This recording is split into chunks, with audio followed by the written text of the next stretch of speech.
Okay, good morning, and I'm going to call the meeting to order at 9:33. In response to COVID-19, we continue to hold council meetings electronically.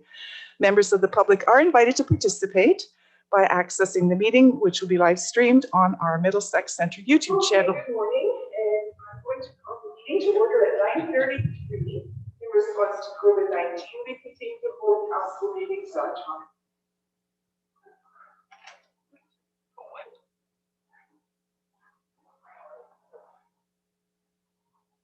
Not to worry. I lost my words.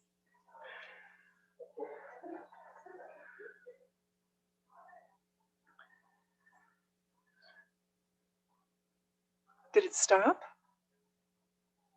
Okay, good to go. Alrighty. So my apologies for that delay. In any event, the first item of business today is the oath of office for our newly appointed Ward 4 Councillor Sue Cates. And just before we do that, I'd like to welcome her and introduce you to our council and the public.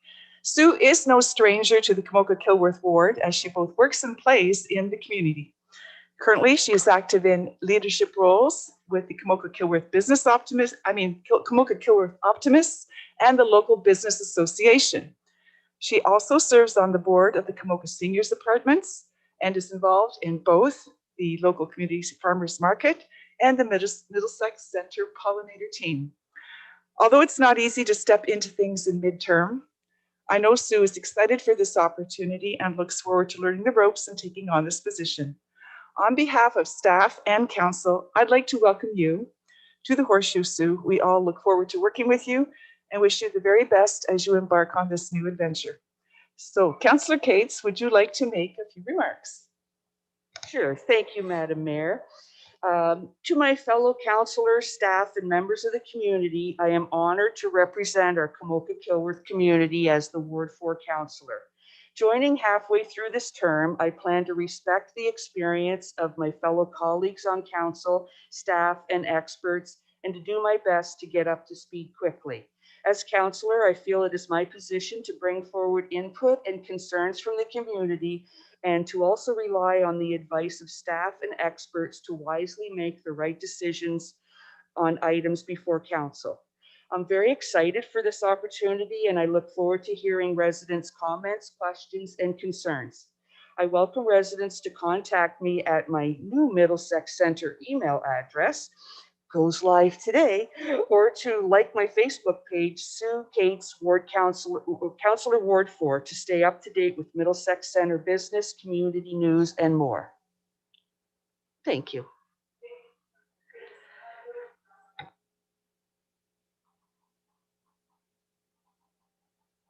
I'll put my speaker back on.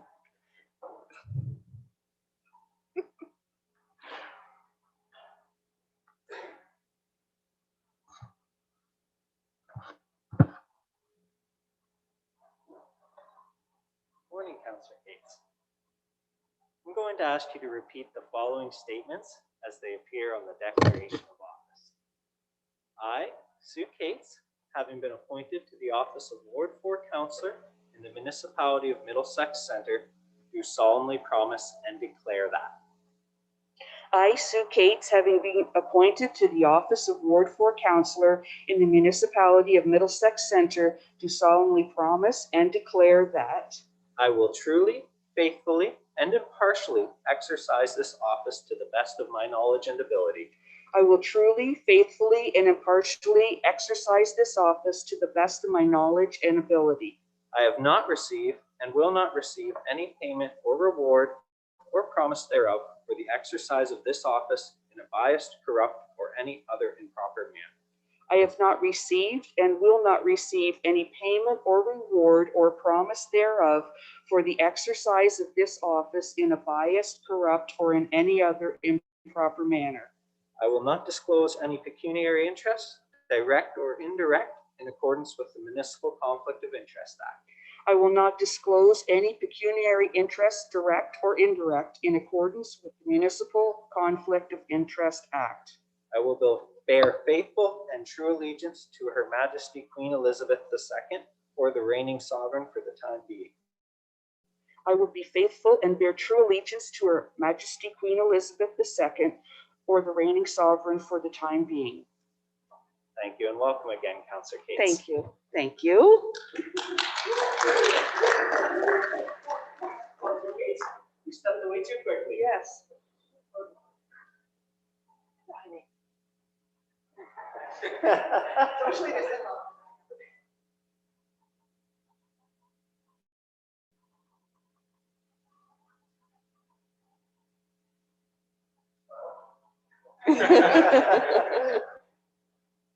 Pearly white. Thank you.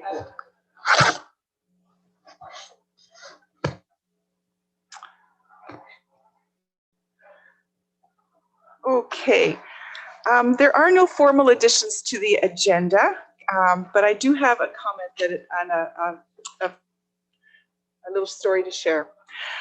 Many of you will be aware that our staff are involved in committee, volunteer, and leadership roles with their professional organizations and organizations that focus on different aspects of municipal service delivery. The Association of Municipal Managers, Clerks, and Treasurers of Ontario, otherwise known as the AMCTO, is one such organization, and recently, one of their working groups completed a significant piece of work that will have an impact on municipalities across the province.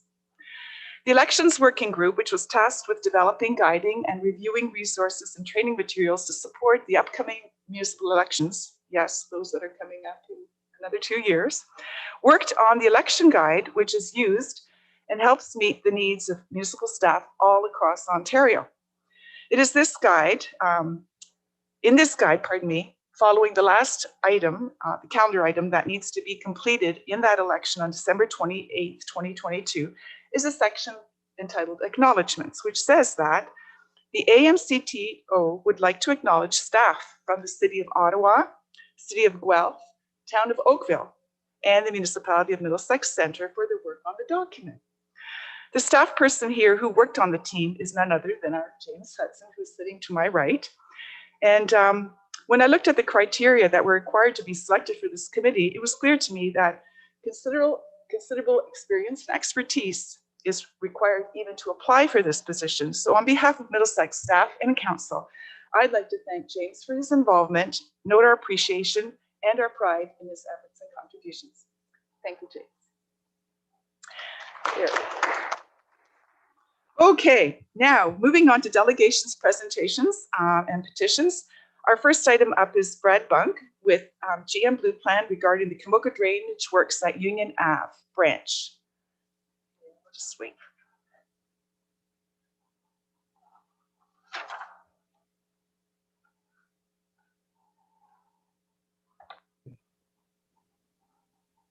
Good morning, everyone. I put in it as a panelist, so I didn't hear the last part, but I think that means it's my turn. So Yes, good morning, Brad. good morning. As mentioned, Brad Bunkey with GM Blue Plan Engineering, here this morning to provide an update to council on a project that we're involved with, being the Union Ave branch of the Kamoka drainage works. And in talking to staff, Rob and Dan in particular, thought it was worthwhile to update council at this point. So I have a bit of a PowerPoint I'm going to just run through briefly, and happy to take any questions or comments at the end.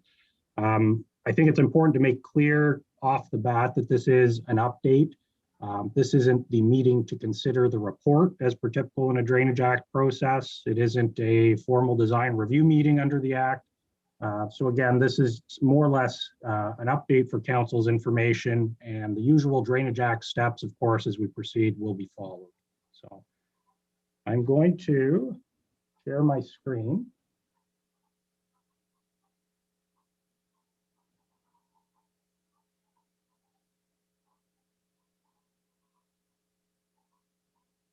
Okay.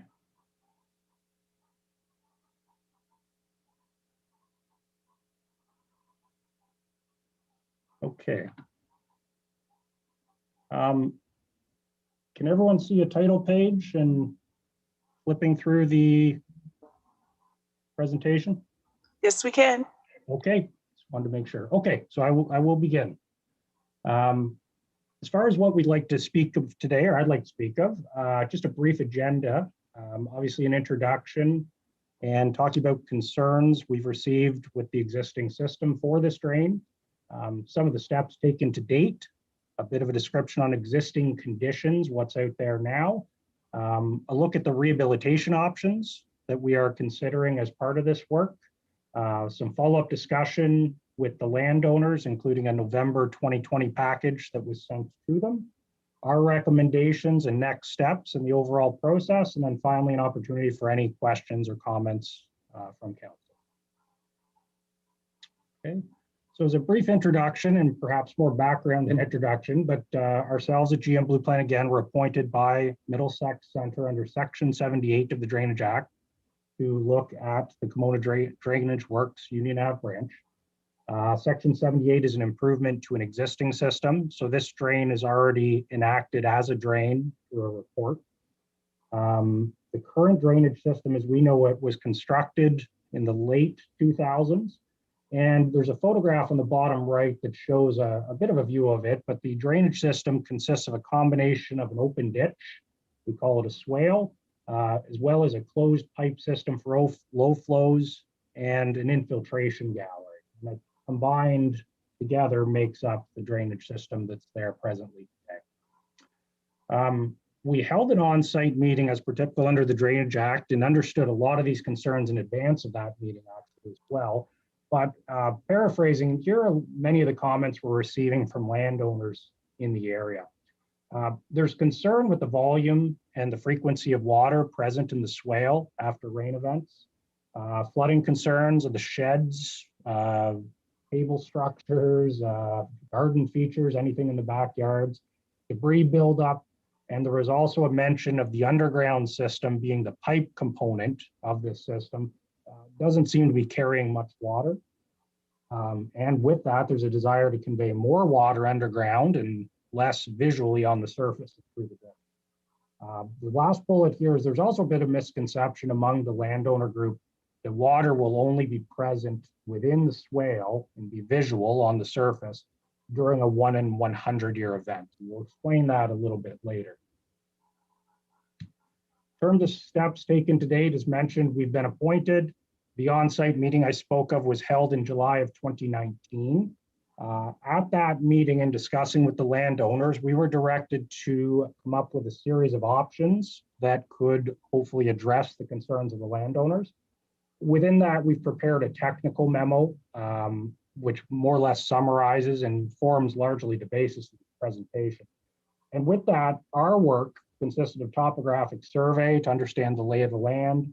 We've done hydraulic analysis and stormwater analysis in terms of the water flow, come up with those preliminary designs and drawings, as well as associated construction cost estimates for the respective options, and also assessment tables, as in who will be paying for what costs associated with the proposed work.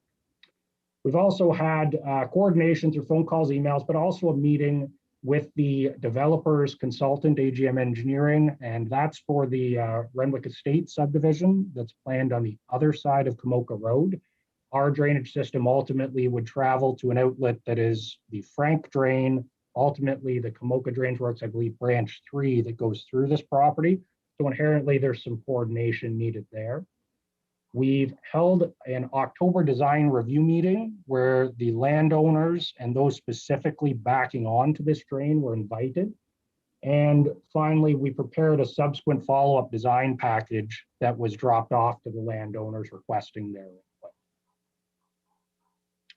Okay, and just for everyone's bearings and talking of existing conditions, the drainage system we're talking about is generally speaking at the intersection of Kamoka Road and Union Ave. The darker outline in gray represents the watershed of this drain. So although it does seem to center around the residential properties immediately around that intersection, there is a good amount of land, and by memory it was 100+ hectares that does drain into this system. Oh, sorry. So in terms of what's in the ground now, there is the open ditch, as everyone saw with the photos, a 525 to 750 millimeter diameter pipe system is also in place, as well as an infiltration gallery. catch basins to capture surface water as well as maintenance. And the ultimate outlet for this system is the roadside ditch just east of Kamoka Road. And as mentioned, this drains ultimately to the Frank drain. The latest engineer's report was completed by Spreet Associates. And according to that report, the system as a whole was designed to accommodate the 1 in 100 year storm event. And I mentioned here too, a combination of both the swale and what's being termed the low flow pipe system, which is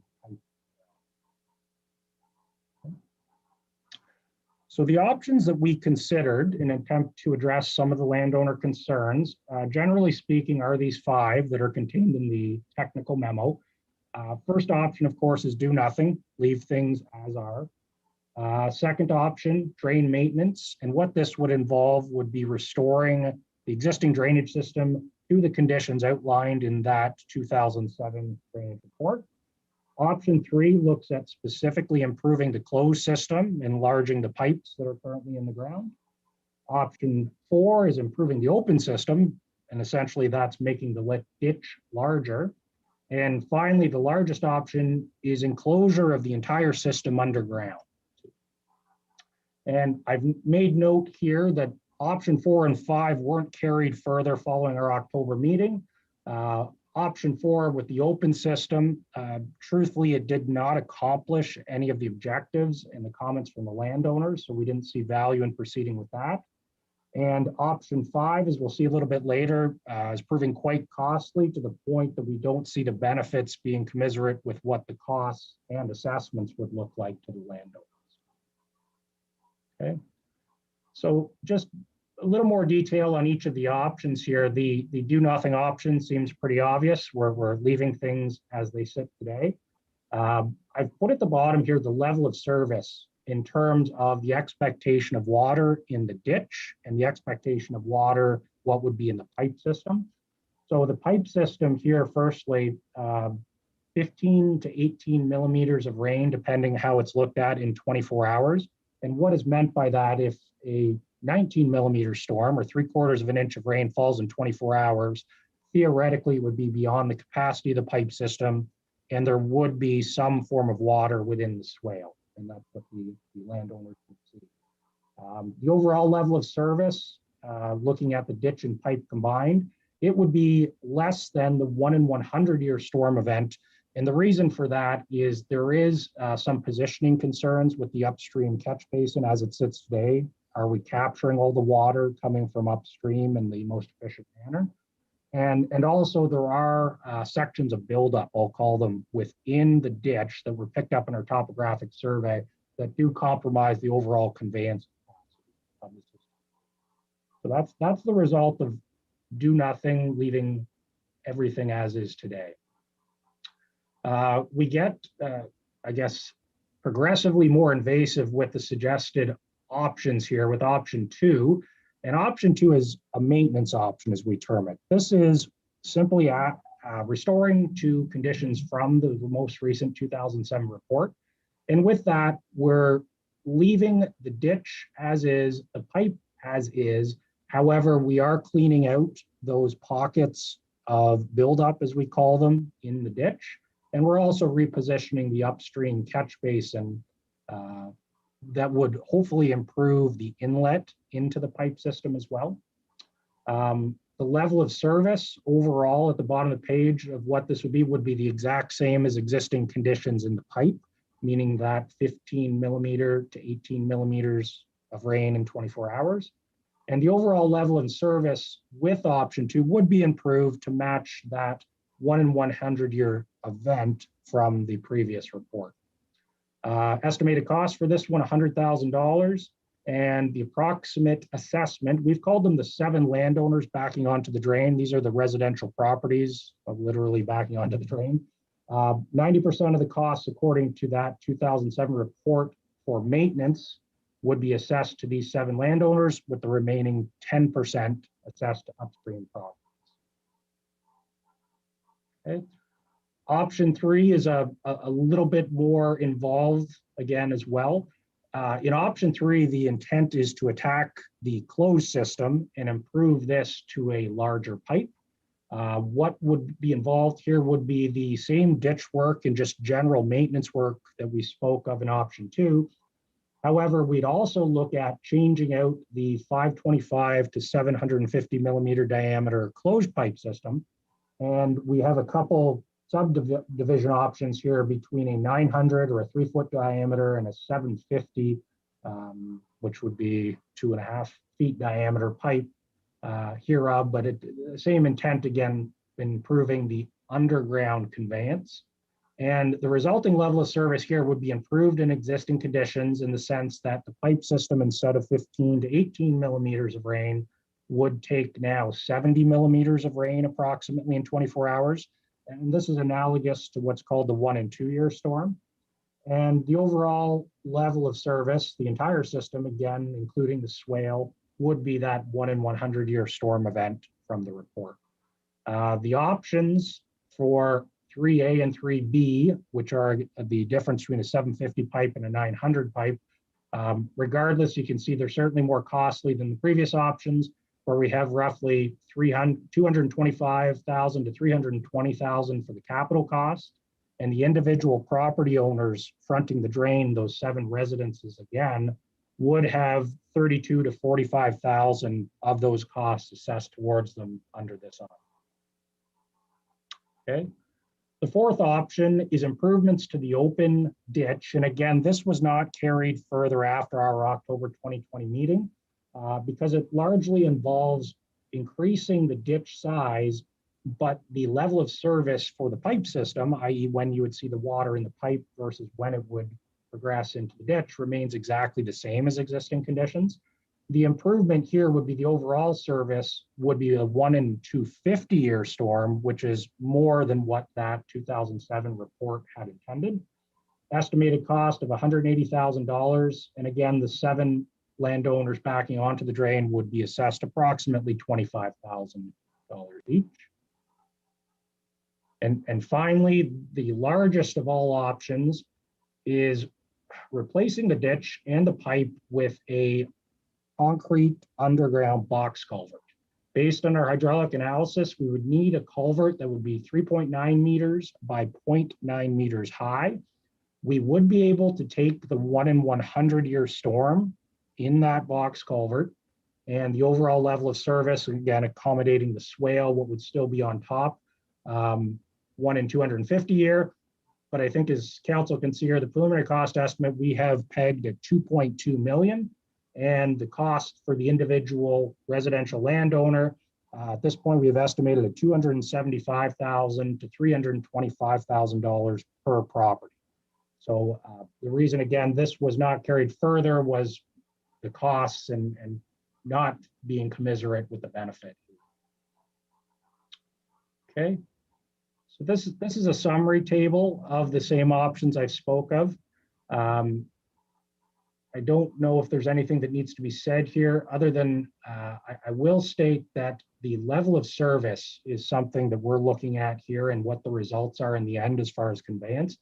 And option 1, do nothing. The concern of just leaving again is it's not functioning as intended in terms of its overall capacity. Whereas options 2 and 3 restore the intended report capacity, and options 4 and 5 would exceed and enhance even beyond the report level of service thereof. Okay. Wanted to touch on our consultation with the landowners beyond our initial meeting. We held an October 2020 design review meeting, relatively lightly attended. What we wanted to do as a follow-up was prepare an actual package and hand deliver it to the landowners, and those specifically the 7 backing onto the drain.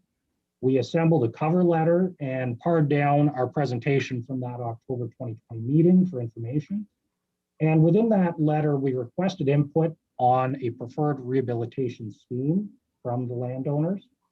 We had mentioned too as well that any work that is deemed maintenance and upkeep of the drain, we could look at applying the municipal stormwater levy, and option 2 in particular, which is a maintenance item, those costs would be covered for the residences here by the stormwater levy. We also made note of the theoretical frequency of water in the ditch. So options 1 and 2 is shown here. We'd have the same frequency theoretically of water in the ditch that is there under existing conditions.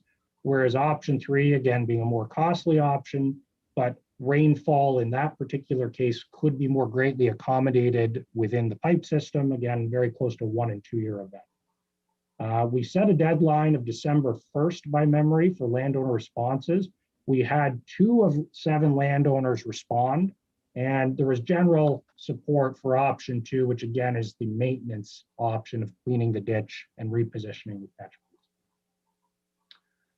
In terms of our next steps, we have an active request for improvements to address within a report. We have not prepared a report at this point. That's something still to come. Our statement here is without an express desire for something more robust, our recommendation would be to complete option 2, which would again be the maintenance work. The cost for the work, if it is maintenance, which is what we're approaching as, would be covered by the stormwater levy. And our next steps in terms of GM Blue Plan would be to complete the detailed design and also, as per typical, go through the Drainage Act process and submit a report with the municipality.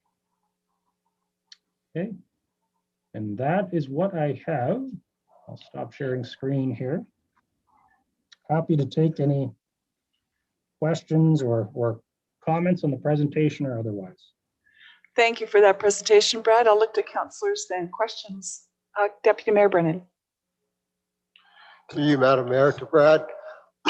When you're going through this exercise to take a look at this drain, obviously there's a lot of water goes over ground.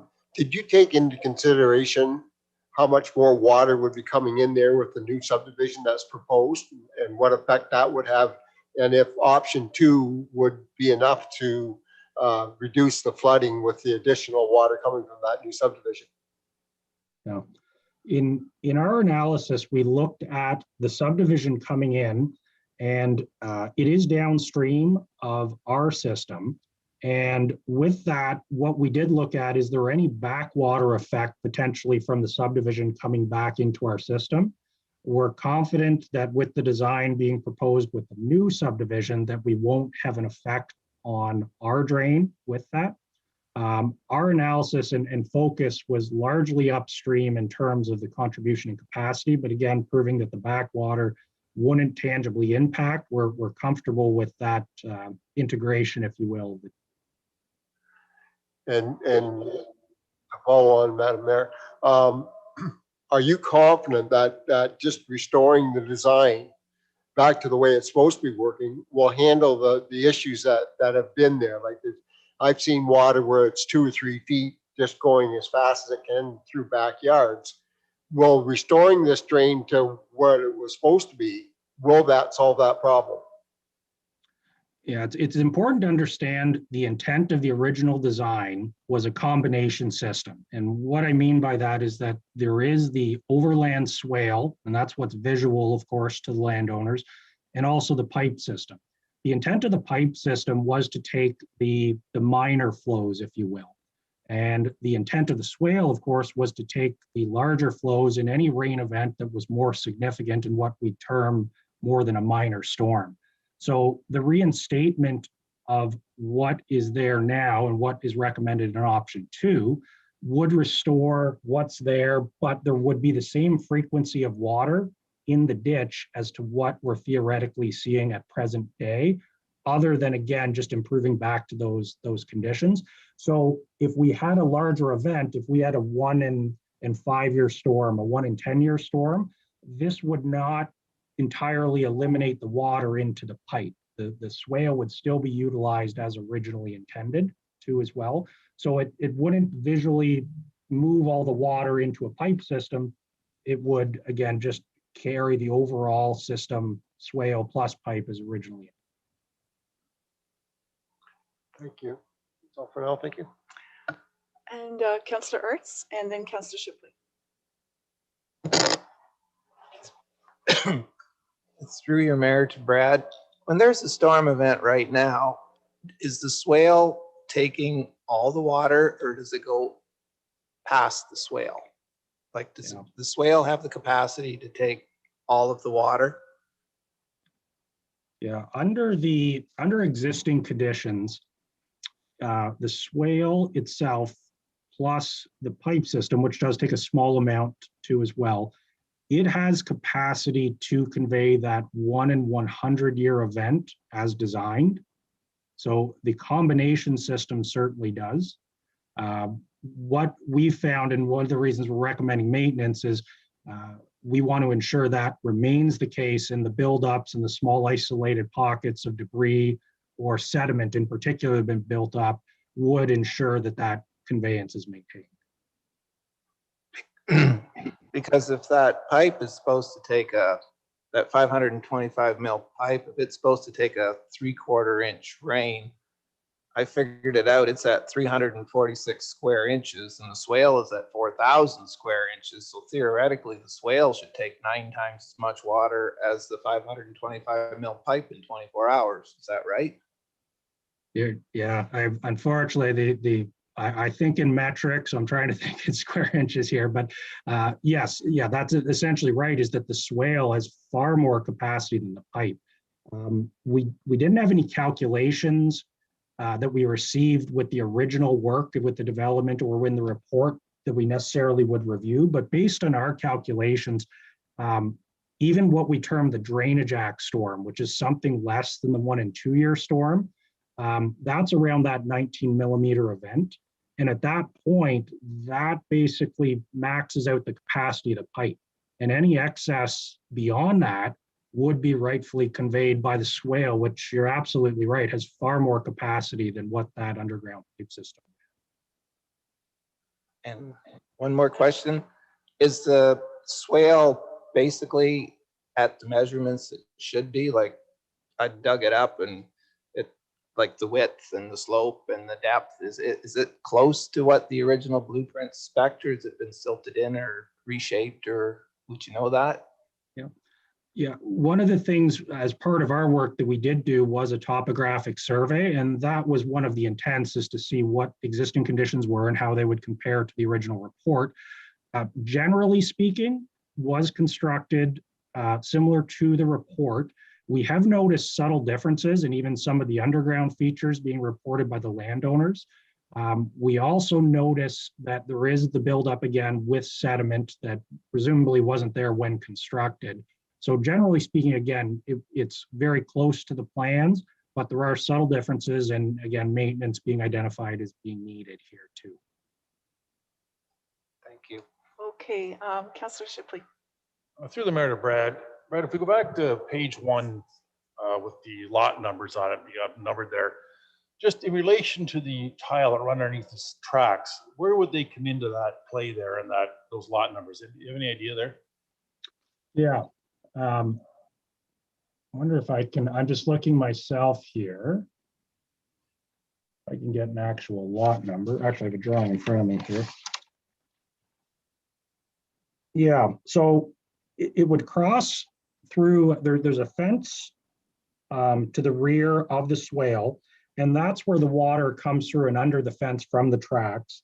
And I have here part lot 5, plan 57, as where the location would be. So if you would count down, I believe 1, 2, 3, 4, 5, it would be 7 houses, or 7 lots, I should say, from Kamoka Road. And that 7th lot is where the water would cross under the fence and enter into our system. Okay, and what percentage would you think comes through there for that swale of water? Like, I guess the amount of water running under the CP underneath the tracks in relation to what's in the backyards, what percentage would be? Any idea on that? Yeah, the entire watershed is channeled here. So that includes the CP lands. There are 2 culverts under the tracks, 400 and 900 millimeter diameter, I believe by memory. They do, under certain rain events, retain water. There's a little bit of a backwater effect there. Our analysis was completed under both scenarios, whether there's the culverts that are there, or if for some reason they were enlarged, allowing more flow in the future. But in either circumstance, all water from the watershed is channeled to this same point and basically under the fence, entering a catch basin and into our system. Okay, thank you. And Councillor Cates. Through you, Madam Mayor, to Brad. My question is, if option 2 was selected, is this sort of just a maintenance that's then going to have to be required to be done in X number of years again? So are they going to go through the same situation as they are now until maintenance is done again? Yes, to answer your question, the option 2 is maintenance. One of the things we would like to do under maintenance is take a look at the inlet point and the catch basin upstream. Based on some numbers we're looking at, we think it can be repositioned or even potentially enlarged to better capture that water that comes under the fence. That would be something, if done now, presumably we would not need to do again in the future. But in terms of the ditch and some of the sediment buildup, that would be something that would be part of regular maintenance and would anticipate in the future as well. They are constructed to be maintained, and for this being 15 years, a little bit more now, I think that's something that we would probably see on a fairly regular basis in terms of the ditch clean out in the future. Add on? Okay, and now, Yes, thank you. Through you, Madam Mayor, to Brad. I know option 4 you'd mentioned has been eliminated as an option. And I know you give a brief description of why.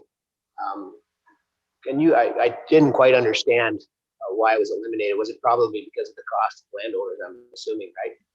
Would that be a better solving that you have a 250-year flood range then? Cost certainly is a factor, but I think specifically with option 4, if we go back to the concerns from the landowners in terms of the frequency and the volume of water that they're seeing within the ditch, option 4 wouldn't really solve that. Option 4 would give a larger ditch.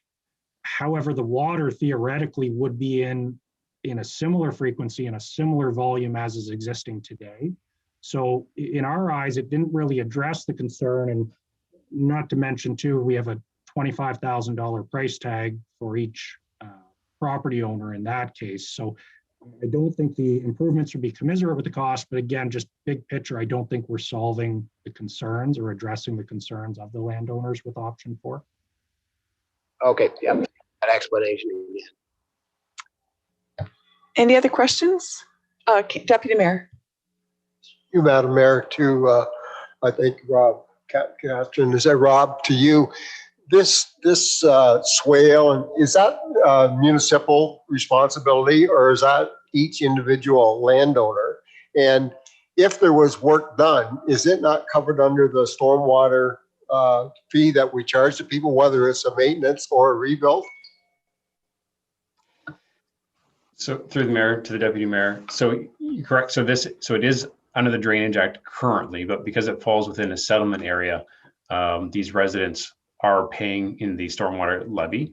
So I know in the past that fund has been used to facilitate stormwater works required on the drains instead of the landowners paying the assessment.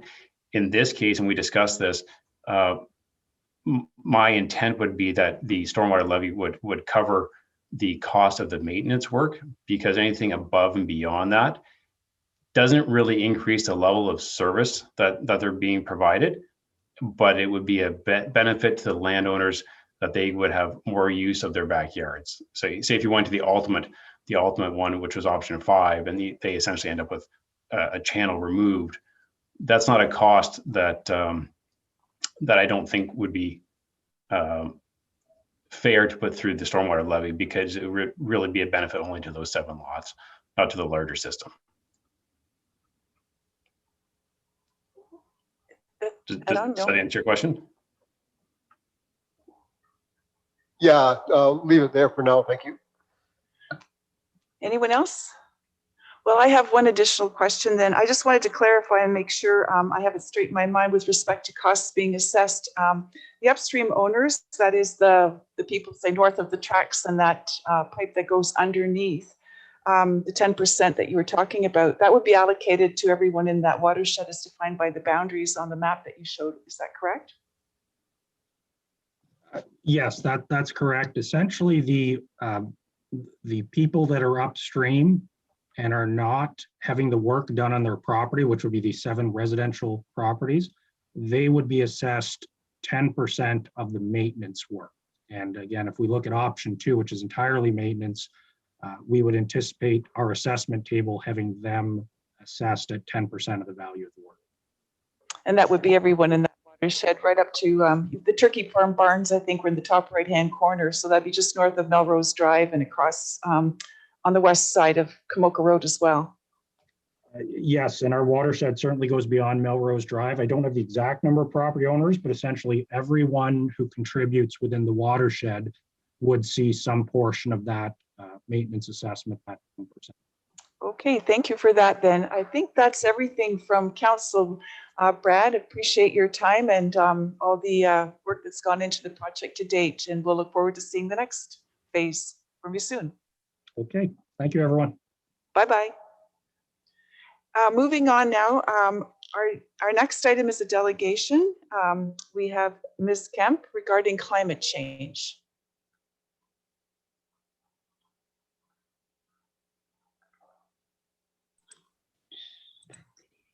Hi, I'm just getting my video started. Thank you very much. And I'm going to share my screen now. Good, thank you.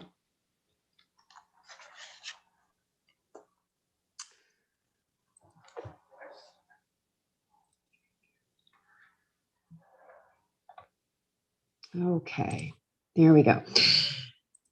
Can you all hear me and see the screen that I'm sharing? We can see everything. Go ahead, Patti. Fantastic. Well, thank you very much for having me to speak to you all this morning. I know that you've got a very busy agenda, so I'm just going to get stuck right in with the presentation. So I'll start with a little bit of background of who I am. My name is Patti Kemp, and I'm a lawyer qualified in both England and Ontario. And I'm an entrepreneur, a musician, and a mother. And I grew up just outside of Thorndale, next door to my grandparents' farm, so not too far from where you're located. After working and living overseas and across Canada, I returned home, and now I live just down the road from where I grew up, near Thorndale. I'm also a volunteer climate reality leader. I was virtually trained last summer by former US Vice President Al Gore. And why am I worried about climate change? Well, this is my dad and my daughter. My dad learned to skate and play hockey on the pond at his farm just outside of Thorndale. And I learned to skate and play hockey there too. My daughter loves to skate and play hockey on their pond and on our own. And I think skating outside is part of our Canadian heritage. I want her to grow up knowing the joy of skating outside in the winter. But every year, our winter here in southwestern Ontario is getting shorter and shorter. And there are less days when the pond is frozen for skating. I see that change in my immediate environment, and it really upsets me. And there's change happening all over the world. So this is the famous blue marble image. It shows our Earth from space, and it reminds us that we all share the same home. So after all the debate about the climate crisis, there's only 3 questions really remaining. Must we change? Can we change? And will we change? We're going to take them one by one. So must we change? Yes, because we're using this thin shell of atmosphere surrounding our planet as an open sewer, and we're spewing all the man-made global warming pollution into it. Now, this is the basic science of global warming. You might already know this, so I'm going to cover it quite quickly. The energy from the sun comes into the earth in the form of light radiation. And then after the earth absorbs this energy, some of the heat energy in the form of infrared radiation is radiated back to space. Because of the natural layer of greenhouse gases, some of it is trapped in the atmosphere. That's a very good thing because that's what's kept the temperatures here on Earth with intolerable boundaries that's given rise to the flourishing of all the life forms that we have. But here's the problem. We're thickening this natural greenhouse gas layer, and as it gets thicker, more of the outgoing infrared radiation is trapped. And that's global warming. That's the climate crisis. And that's the essential cause of all the problems that we're having to deal with now. So why is it getting thicker? It's getting thicker because we're spewing 152 million tons of man-made global warming pollution into it every day, treating it like an open sewer. And there's many sources of man-made global warming pollution: agricultural practices, forest burning, transportation, and many other factors. But the main source and cause of the rising global temperatures we're seeing today is the burning of fossil fuels, as you can see on the pie chart. And since World War II, that's been going up dramatically. So we're going to look at CO2 in a historical perspective. This graph goes back 800,000 years and shows each of the ice ages throughout time. Carbon dioxide and temperature go up and down together. Throughout the historical record, the concentration of carbon dioxide has never gone above 300 parts per million. And here's where we are now. In 2013, we just crossed the 400 parts per million. In November 2020, we reached 412.44 parts per million. And in the next 40 years, unless we make some dramatic changes, this is where the concentration of carbon dioxide will be. So 19 of the 20 hottest years ever measured with instruments have occurred since 2001. Actually, 20 of the last 21 years, because 2021 has tied with 2016 as the hottest year on record. And I need to update this slide because according to NASA, the last 7 years have been the hottest 7 years on record. So the extra heat disrupts the water cycle. The amount of water vapor that evaporates off the oceans increases as the oceans warm. That water vapor is carried over the land and often falls in much bigger precipitation events. And when the land can't absorb all the water that falls in these larger storms and downpours, we see floods and mudslides. And globally, floods and extreme rainfall events are happening 4 times more frequently than they were just 40 years ago, which I thought was interesting in relation to Brad's presentation ahead of me. In 2019, we saw these downpours in the upper Midwest of the United States lead to a situation where 20 million acres of prime farmland couldn't be planted. And we'll talk more about agriculture, but this could easily happen here. So infrastructure is also damaged by these climate-related events, and the costs begin to add up, especially for municipalities. Heat stress is now beginning to decrease crop yields from rice, corn, and soybeans. Exposure to higher levels of carbon dioxide in our atmosphere also decreases the nutrient content of many staple crops, including wheat and soy. And the CO2 itself actually gives an advantage to some of the pests and actually diminishes the plant's ability to defend themselves. So in this case, Japanese beetles that fed on the leaves of plants grown in higher CO2 atmospheres live longer and laid more eggs. And the plant's natural defense mechanisms were hampered by the CO2 levels going up. Several new diseases and some previously under control are coming back. There's many causes, but climate change is exacerbating the problem. In areas with more moisture, diseases spread more rapidly. Climate change may allow the mosquitoes that carry West Nile to broaden their range and make them more abundant. Warm conditions have been shown to instigate outbreaks. Mosquitoes carrying the West Nile virus were found in traps at the Sifton Bog in the fall. And in Canada, the expansion of ticks with increase in temperature is apparent from the graph. And as temperatures increase, ticks are able to move farther and farther north. And as you know, ticks can carry Lyme disease. Now, deforestation is an important issue worldwide as shrinking forest cover reduces biodiversity. It affects soil and water quality. It impacts wildlife habitats and influences climate change. So this shows the countries losing the most tree cover in thousands of acres per year. And as you can see, Canada loses a lot of tree cover per year, despite having strict deforestation laws. Tree cover can be lost for a number of reasons. Deforestation for lumber and agriculture and forest fires are easy examples, but development is another reason that hits close to home.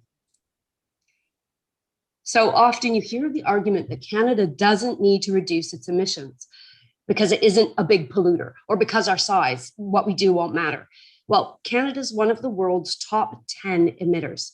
The average Canadian emits 3 times the global average, and at most, our forests, wetlands, grasslands, and crops absorb only 30% of our greenhouse gas emissions. But also, our example can help spur the collective action required to tackle climate change, and we can be the leaders. So, do we have to change? Yes, we do. What about the second question? Can we change? Luckily, the answer to that question is yes too, because we have the solutions at hand. Now, just look at this. 20 years ago, the best projections for wind energy were that by the year 2010, we could reach 30 gigawatts of wind energy. Well, we beat that mark in 2010, and we kept going. In 2019, we beat it by 22 times over. And we see an exponential curve when we look at the amount of wind energy being built around the world. However, globally, wind could supply worldwide electricity consumption 40 times over.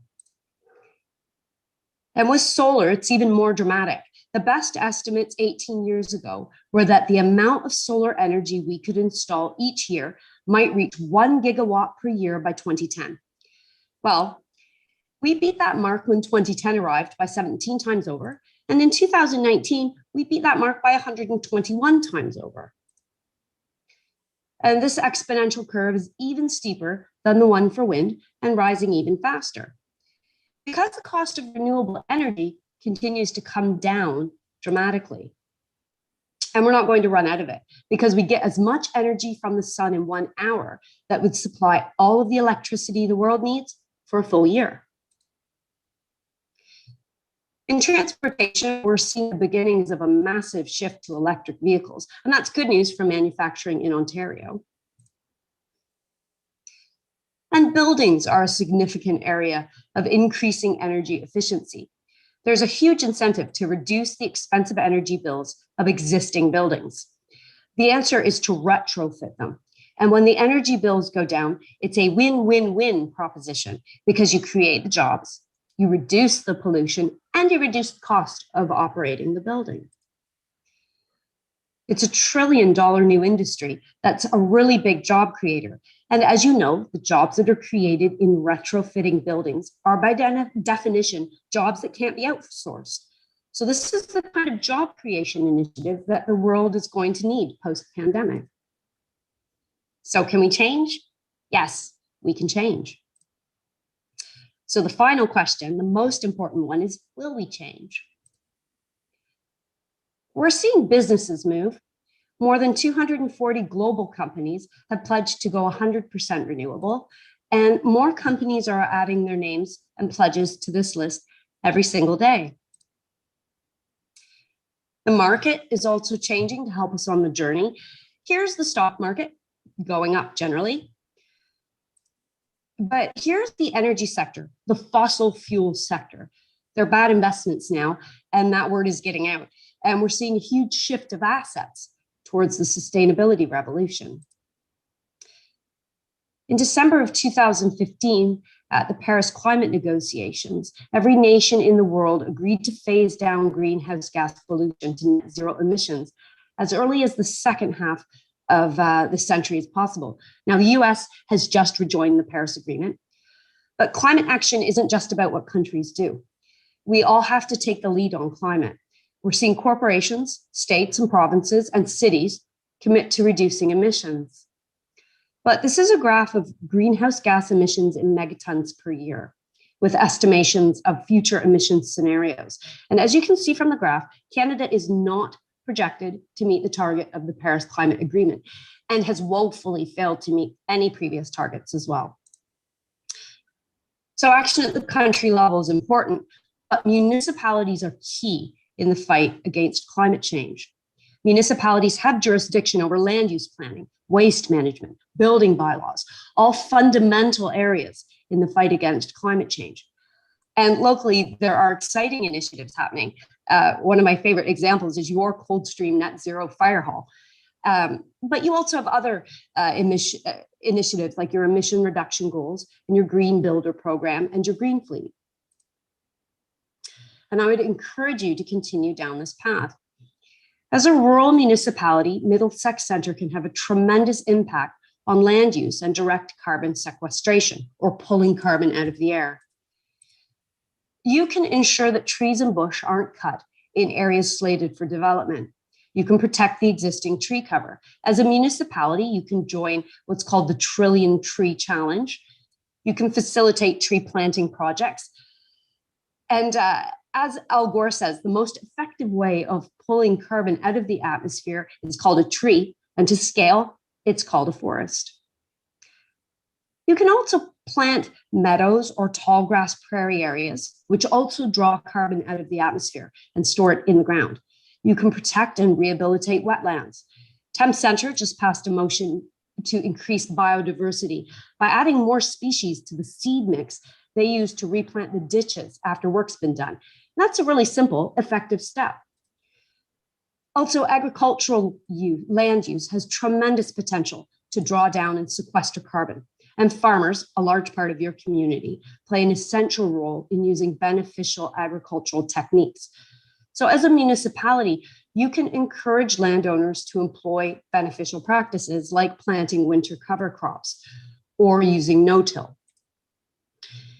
Declaring a climate emergency is one way to ensure that all decisions made in the municipality take climate change and emissions reductions into account. And you can seek even more emissions reductions by setting bold targets and seeing if you can join those municipalities who are aiming to reach net zero emissions. You can think about other municipal projects that can continue on your journey of creating green energy, like solar canopies over your parking lots. You can establish a program to retrofit municipal buildings, which, as we just saw, is also an excellent way to encourage local jobs and pandemic economic recovery. You can also encourage businesses and commercial buildings within Middlesex Centre to do the same. And I would strongly urge Middlesex Centre to participate in the National Climate League standings, a group of municipalities that share meaningful indicators about local progress on climate change. The information provided by the municipality would be entered into the National Climate League standings by the Climate Reality Project Canada. And then you can see how Middlesex Centre is doing compared to other municipalities across Canada. And I can help facilitate this. So there's lots of resources in this area to help, like the Upper Thames River Conservation Authority. Alice Middlesex is a good resource. The Canadian Agricultural Partnership with LEADS, which is the Lake Erie Agricultural Demonstrating Sustainability. And of course, there's Climate Reality Project Canada. You can even plant trees with your choice of search engine. Imagine how many trees the municipality could plant if they simply switched which search engine they were using. So it's a really exciting time to do something. I love this quote. It's, "You are lucky to be alive at a time when you can make a transformative difference to the future of the whole life on Earth." So why is it important to do something? For me, I want my daughter to inherit a world that's a joyous place to live in, where we did something to tackle the climate crisis and we won. I want her to grow up skating on the pond. When she grows up, I want her to remember skating on it with my dad. And I want her to skate on it with her kids and their kids. I want us to take brave, decisive action like our world depends on it, because our world does depend on it. So remember that municipalities can play an essential role in making the transition to a low carbon, renewable energy future. I would strongly encourage you to join the National Climate League, which I'm happy to facilitate. And I'd love to give this presentation to anyone else you think might be interested. And I know you have a very full meeting ahead of you. So if you do have time for questions, I'm happy to take them now, but I'm also happy for you to contact me afterwards with any questions. And thank you very much for your time.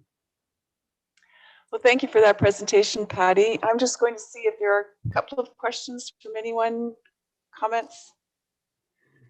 Okay, well, we have your contact information, and I think everyone can reach out as they choose. I just want to make a comment. I really appreciate your taking into account how municipalities can work and recognizing how we have worked. I think since I've been on council in the last decade, the number of projects. So we have our green cars and we have our electrical plug-in stations and the panels at the wellness center. And as you mentioned, the net zero pollinator group. We've done presentations to Oxford County in terms of how to facilitate planting grass. And so this is something that I think everyone in this around this horseshoe takes seriously. And we can continue to work on those projects. So thank you again. And I appreciate your watching your timing and respecting our time too. That was really good of you. Thank you so much. Thank you very much. All righty, moving on to our last item in delegations and presentations. We have the Bear Creek Drain. Oh, sorry, second to last, Bear Creek Drain, Branch 4 consideration of engineer's report. And Mike, there you are from Street Associates is going to present the report for us. Go ahead, Mike, the floor is yours. Okay, thank you and good morning. The Bear Creek Drain, it's branch 4 of the Bear Creek Drain, which is a tile system. It was constructed in 1969 originally as a tile drain. And the request was under Section 78 for repair and improvement to the existing system. We did have on-site meeting and further meetings with the landowners to review the options. And what was requested was that we install a new 400 millimeter diameter tile adjacent to the existing tile and take it across the road and basically replace the old system, but abandon it and leave it intact as a header tile since there were not many repairs required in the past. So the existing pipe will still continue to exist as a private pipe for the landowner. The road crossing itself will be abandoned and filled with grout so that it no longer functions or has an issue in the future. So there'll be a new road crossing taken across the road in the same location as the existing drain. There is some area along the county road to the west of our drain which has issue in that the water from the road ditch is leaving the road ditch and entering the field to the south, to the west of our drain before it gets to our drain. And the original intention of that ditching was to have that water continue down to our drain. So we are recommending, and through some investigative work, we are recommending that the county do some road ditching in there to make sure that that water continues easterly over to our drain and not flow into the field. I also note that there is a fairly large old oxbow in the field that is to the west of our drain that is fairly low in elevation. And when the drain was constructed in 1969, they stayed to the east of it, and our drain would stay to the east of it as well. But I note that area is quite low and cannot be physically drained into the pipe due to the elevation of the field, and would require filling in with material if drainage would be ever required underneath it. It does sit with water at times after large rain events, but due to the topography, there's not much that could be done without trying to physically improve the land itself. So this is basically a replacement of a 1969 drain. The new drain will be larger to today's agricultural design standards. So it would be designed to an 1.5 inch drainage coefficient. And I think I'll stop and open up to questions. Okay. I'll turn to councillors then. Are there any questions on the Bear Creek Drain? I don't see any hands. We do have a motion before us then. That the Council for the Municipality of Middlesex Centre receives the Bear Creek Drain Branch 4 report from Mike DeVos of Spreet Associates dated October 29th, 2020, and authorizes that the project proceed. And that the Court of Revision will meet on April 14th, 2021. And further that Councillor Arts, Councillor Heffernan, and Mayor DeVitt be appointed to sit as members of the Court of Revision, with the Mayor being in the chair. Do I have a mover and a seconder, please? Councillor Shipley and Councillor Heffernan. Is it all in favor? I can say that today. And that is carried. Thank you very much. So again, we have Mike to present the rag drain report. We also have noted that resident Stan McKean is going to be in attendance, I think. He's there. Okay, good. So if you're ready, Mike, you can present that engineering report for us. Okay, with this one, I'll give an explanation, and if required, I can share the screen later if it is required and there's questions that need to be answered. But from a general point, this drain is similar to the last one in that it is an existing tile drain that was requested for repair and improvement under Section 78 of the Drainage Act. This is branch A of the Reed drain, which is a relatively small watershed and a small diameter tile. It currently crosses through a couple of non-agricultural properties, a short stretch of agricultural property before it gets up to the road, where it crosses the road and services the east side of the road. So again, the existing tile is not necessarily working properly or providing the level of service that the landowners would like. The report that was last worked on this particular portion of the drain was 1992, and at that time they did some repairs to the bottom portion of an existing tile and incorporated an older tile of unknown age for the upper part. So, potentially some of this drain would be fairly old, with the lower part being a bit newer. Through discussions with the owners, it was felt that we should investigate replacing the tile completely, but instead of heading across the two non-agricultural properties, we should be heading west down to the Reed drain and avoiding that by heading west, staying on the south side of the McRoberts property. We would be abandoning the piece of the drain across the McRoberts property itself because of the residential nature and the trees and the laneways, et cetera, that are there, but leaving the piece of drain downstream of the McRoberts drain as part of the municipal drain for future maintenance purposes. It's still there and still functioning, and does serve two different properties. So it would stay as part of the municipal drain, but the new drain would start at the ditch. It would consist of mostly 12-inch diameter pipe with a little bit of 8-inch diameter pipe near the top end across the road, where the new pipe would have much steeper grade. So we were able to downsize the pipe somewhat in that particular area, and it would be designed to an 1.5 inch drainage coefficient in accordance with the agricultural design standards for today. And again, I'll stop and open up to questions. Okay, thank you very much. I'm going to ask Mr. McKean, are you there? Do you have any questions that you'd like to ask?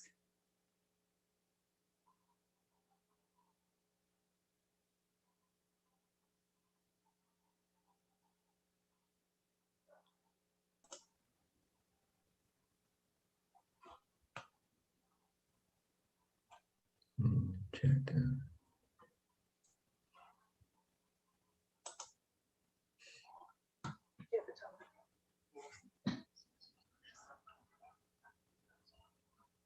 We can't see you, Mr. McKean, but I Okay. believe we can hear you. Hello? Yep. Can you hear me? Oh, is there any question? Yes, we can Yes. hear you. We can't see you, but is there any comment or question that you'd like to make? No, I have no comments, no questions. Okay, It pretty well looks straightforward. very well. I'll ask then, are there any members of council with questions? Yes, Councillor Arts. Through you, Madam Mayor. I got a question on boring under the road. When I read it, it says boring 14,475, installation 7,000. Is the pipe including in those figures, or I'm just like to know exactly when you go under the road what the cost is? It's just for my curiosity, that's all.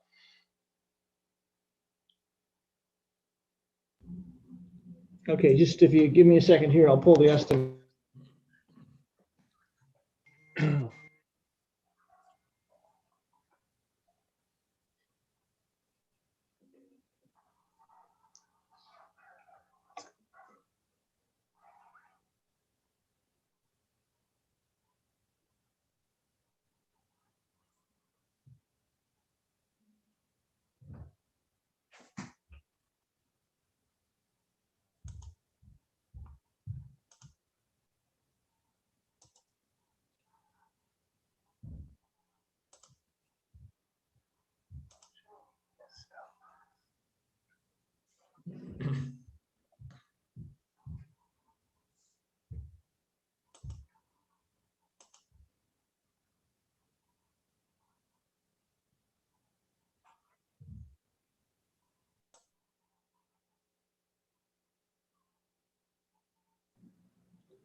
Okay, sorry, I guess I was on mute there. The supply of the pipe is $2,250. The installation is $7,000. Then we have $1,950 for disconnecting, videoing, and filling the existing pipe with grout.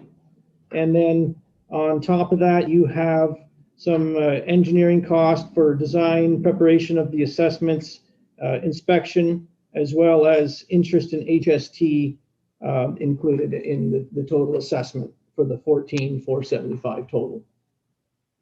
Okay, so the 14,475, that is the total. Yes, that's the grand total, including, like I said, the engineering and interest in HST. Okay, thank you. All right, any other questions? Oh. Sorry about that. It's pretty loud. Okay, if there are no additional questions, then the motion before us is that the Council of the Municipality of Middlesex Centre receives the Rag Drain Branch A report from Mike DeVos of Street Associates dated October 22nd, 2020, and authorizes that the project proceed, and that the Court of Revision will meet on April 14th, 2021, and further that Councillor Arts, Councillor Heffernan, and Mayor DeVete be appointed to sit as members of the Court of Revision, with the mayor being in the chair. Could I have a mover and a seconder, please? Deputy Mayor Brennan and Councillor Scott, all in favor? And that carries. Thank you very much, Mike, and we'll see you next time then. Thank you. Bye. Moving on to the minutes. We have the minutes for the meeting of the 17th. The motion is that the minutes of the Middlesex Centre Council held on February 27th. Yeah, 17th. There we go. Change that to 17th, 2021, be adopted as printed. Could I have a mover and a seconder, please? Councillor Scott and Councillor Heffernan, all in favor? And that is carried. Thank you very much.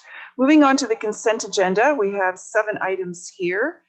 I'm going to ask that we table it, and then I'll ask if there are any questions. So the motion before us is that items 7.1 through 7.7 listed under the heading of consent agenda for March 10th, 2021 be adopted as recommended. A mover? And Councillor Arts, a seconder. Councillor Scott. Before I call the vote, are there any questions or items that you want clarification on? Councillor Heffernan?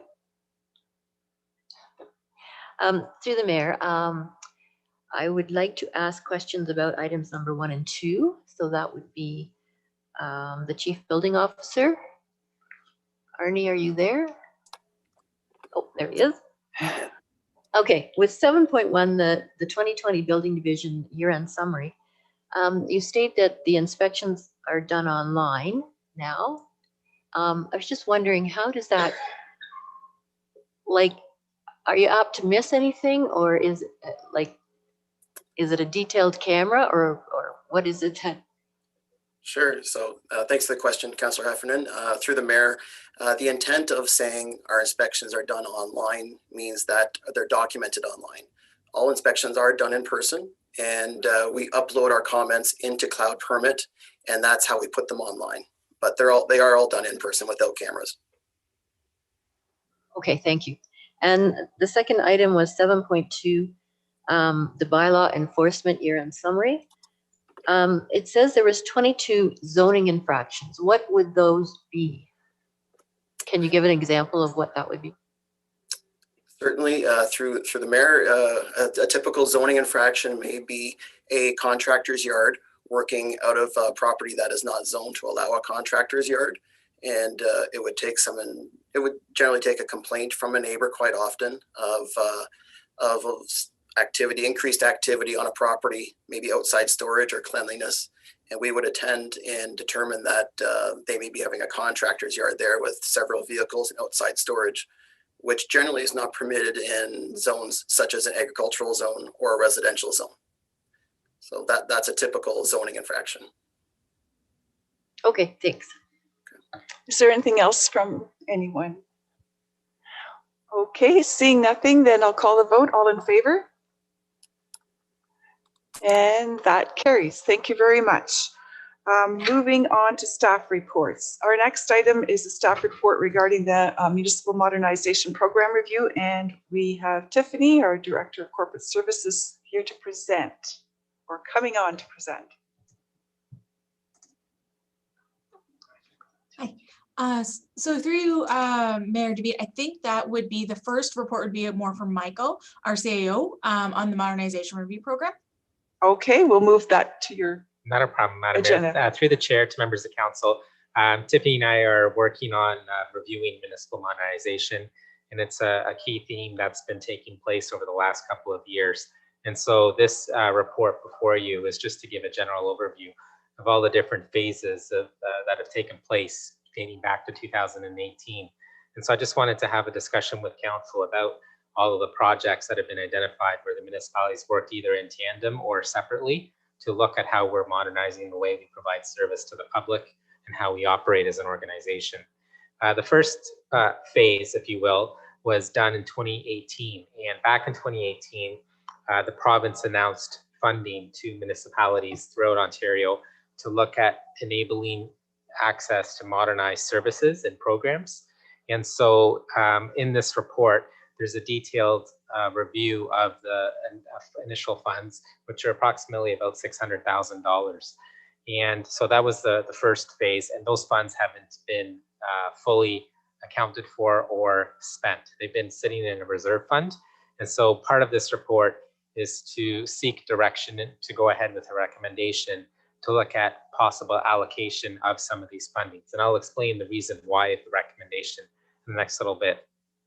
Phase two was a report that council received from me last year, I would say, give or take. And it was in relation to a second announcement in relation to modernization to enable municipalities to work together and look at services and how we can modernize services and undertake services. And so the municipality through the county and all of our other lower tier municipalities came together and we submitted an application, 2 applications to the government, which we received funding for. And that was to undertake a servicing review for accounts payable and for other types of services. And so since that time, we've done the studies and we've been working together to look at how we can improve the way in which we operate. And so that was completed recently, and that's been done. Now we have a third phase that just was recently announced. And the intent of the third phase is for 2 opportunities. One is to do further review if a municipality has an identified service, or to continue with the implementation based on the service that was done in phase 2. So since that time, the treasurers and the CAOs have been working together to identify certain services that we think, based on study from the last year's study, that we can go ahead and we can now put into implementation. The positive note for Middlesex Centre is very proud that our systems are quite up to date and quite advanced in the sense that we've been working with our other municipalities and the county to identify where we can work together, and we continue to do that. And we'll partner for any possible implementation. The third phase to receive the application intake is March 15th. So that's why the report is before you now. However, one of the conditions in order to be part of the to go through with an application is that the original pot of money from phase 1 back in 2018 needs to either be allocated or spent. There's two, that's the condition in order to move forward.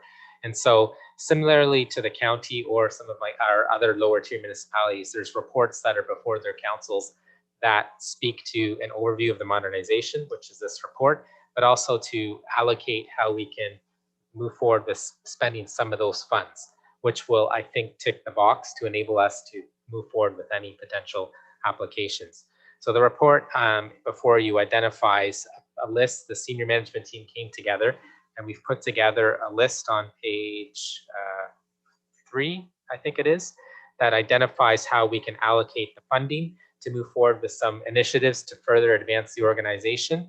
And at the same time, we're also looking currently at either putting an application in tandem with the county or going at it ourselves with some other ideas, which the management team is also discussing. And so the purpose of this report is to enable staff to move forward with some of these initiatives. One thing to note is it affords the treasurer and myself the ability to allocate this funds, but we would then report back to council as we move forward with these initiatives that are discussed. Initial monies have been allocated through the budget process, and we intend to do that either the standalone reports or through the budget process for the remainder of the money. The purpose of this report is to make sure, as I said, to check the box that we have allocated or we're doing what we can to work with the original pot of money that Middlesex Center received, so that we can look at other potential funds through this latest intake. But I'm happy to take questions and go from there. Thank you for that report. It's always exciting. Questions on any of the allocations or the chart there, or nothing? Yes, Councillor Scott. Yes, through you, Madam Mayor, to Michael. So the one that you're looking to apply for, is it for additional funds then on top of what we've already received? Through the chair, correct. Yeah, it would be for this March 15th intake is to look at additional funding to put systems in place or to do further reviews of information. And it's preliminary right now that we're talking for Middlesex Center. We're looking at our IT infrastructure systems and doing a potential review of that and have used this pot of money to pay for that review. So it's not done by the tax base. Yeah, okay, thank you. Anyone else? Okay, well, in that case, thank you for the report. And the motion is that report CAO 04-2021 regarding the Municipal Modernization Program be received, and that the CAO and the Treasurer be delegated to authority to continue with the implementation of program and system updates that will be funded through the Municipal Modernization Program. Could I have a mover and a seconder, please? Councillor Cates and Councillor Scott, all in favor? And that carries. Thank you very much. Moving on to our next item, which is the staff report regarding 2021 tax policies. And we have the Director of Corporate Services, Tiffany Farrell, to present. Thank you. And through you, Mayor DeVete. The point of this, the purpose of this council report is to let council know of some of the tax policy decisions that are available for 2021. However, the province hasn't come out with the regulation yet with respect to more details and how these will happen. What I wanted to do in this report is to inform council of what could possibly be happening in 2021. And so I can kind of get this information out to you before you might hear it within the community as well. So there are some other items, there's many items identified within this report, one being with the business education taxes and that the province has reduced these. This is some great news for the small businesses and businesses within Middlesex Center, and there could be a savings projected to be about $494,000 that our businesses will see this year with respect to their property taxes that come from the business education amount. The other main item of this report would be the optional small business property subclass. So the province has put out that this is an option that they're looking at implementing, and a regulation will be forthcoming in 2021. This is something that is new for some municipalities, and they are looking at having it completed in like internally at a municipality. So the implementation of this might take a lot of time. It can be costly. There are some pros and cons of this. And so this is all discussed within this report. At this time, it is just information for council until we know what that regulation looks like. And then we can do a more deeper dive into how that would apply to Middlesex Center. And even if it does with respect to what council's wishes are in creating this optional subclass. So at this time, we are just waiting on some more information, but I wanted to get something out to council so that you can understand what could be happening in 2021. And then there's a few other changes within property taxes, some that don't impact us, but some that have smaller impacts, such as the vacancy rebate aspect. At this time, if I'm just going to open it up if there's any questions on the report. Thank you. Questions for Tiffany? Go ahead, Deputy Mayor. Through you, Madam Mayor, to Tiffany. Tiffany, if this goes through and this is realized by the small businesses that a reduction in of this amount in the tax base, how will that affect our budget going forward? So through you, Mayor DeVete, that's a great question. So what happens, and this is similar to when we've talked about, say, changing that the farm ratio from 0.25 to something else, the tax burden shifts to the others within our community. So if it's coming down on the small business class, it could be shifted to larger commercial, it could be shifted within industrial as well as residential farmers. Agricultural land could also be impacted because that money does, especially when we do the budget in 2021, we have a specific amount. If we change with any of those ratios within the year, then that burden, we're still going to raise, say, $20 million in property taxes. It just shifts who pays for it. And so that would be an impact that would happen to others within the within the community. And they are recommending that this could happen in 2021. However, since the assessment roll was delivered December 15, 2020, I don't imagine that doing this in 2021 is realistic. It would be something that we'd look at for 2022. And if once the regulation comes out and Middlesex Center is interested in pursuing creating this optional subclass, what we would do internally is create a committee with respect to people within the community, our small business groups, members of council, as well as staff, to kind of come up with what that would look like for Middlesex Center. Additionally, I would like to align that with others within the county, although you can't say that everyone would want to have the same. Everyone does have a different council and what they would like to see. However, it'd be nice if we could streamline it a little bit, depending on what this is going to look like. I don't know. I'll just comment on that too, to the extent that we're shifting in our municipality, given that we don't have a diversified tax base to any great extent. It really boils down to ag or private homes. So yeah, that'll be interesting to see what happens and how we move forward. Thanks for that report then. Oh yes, Councillor Arts and then Heffernan. Through your Madam Mayor to Tiffany, under the tax exemption for Army, Navy, and Air Force veterans in Canada, our Royal Canadian Legions now, the government, I was reading somewhere, are they taxable? Do they have to pay property taxes anymore? Through you, Mayor DeVete, I am not aware that they do, but I could be mistaken. That's something I would have to look into. I don't believe it has changed, but I can look into that and let you know. Yeah, I apologize. I was going to send you an email the other day and I forgot. So thank you. We'll look forward to the answer. Yes, Councillor Heffernan, go ahead. Through the mayor, actually, this is very similar to Councillor Arts, because I think I read that legions are exempt from property taxes since 2019. So just out of curiosity, I was just wondering, do they have to own the building, or does the tenant or does the landlord get the exemption? I don't know if you can answer that or not. I'm just curious. So through you, Mayor DeVete, I don't know that off the top either. I am messaging with our tax team, but I will probably have to reply later. Is there anything else? Okay, seeing nothing, then the motion before us is that report CPS 07-2021 regarding 2021 tax policies be received for information. And could I have a mover and a seconder, please?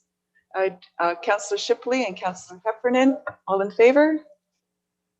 And that carries. Thank you very much. Item 8.3 is our next item, and we have a staff report regarding a procedure for the review of on-farm wedding venue liquor license applications. And we have our municipal clerk, James Hudson, to present. Thank you, Mayor DeVete. Through the chair. The report before you today is a follow-up to the direction provided at the September planning meeting for staff to explore a special events policy, specifically in relation to wedding venues located on agriculturally zoned properties. Staff undertook a review of this request and has prepared this procedure for the review of these venues, which is appended to the report. The intent of the procedure is to ensure that the appropriate municipal staff, as well as outside agencies, are contacted for a review in cases where an on-farm wedding venue has applied to the Alcohol and Gaming Commission of Ontario for a liquor sales license. The AGCO is the regulatory body for issuing these licenses. However, municipalities do have an opportunity to comment on the process by submitting compliance letters, either in favor of the proposal or alternatively noting if there's any objections. The process is designed to ensure that these letters are prepared and submitted to the AGCO within the time frame set out, and that's 30 days within receipt by the municipality of a municipal information form request. And in that time, all parties such as building, fire, and our planning experts are consulted, as well as public health. They have the opportunity to submit comments and to provide any objections, which the municipal clerk will compile and submit to the AGCO within this timeline. The AGCO then has that information at their disposal when they consider whether approving or granting a liquor license. So I'll leave it at that in short.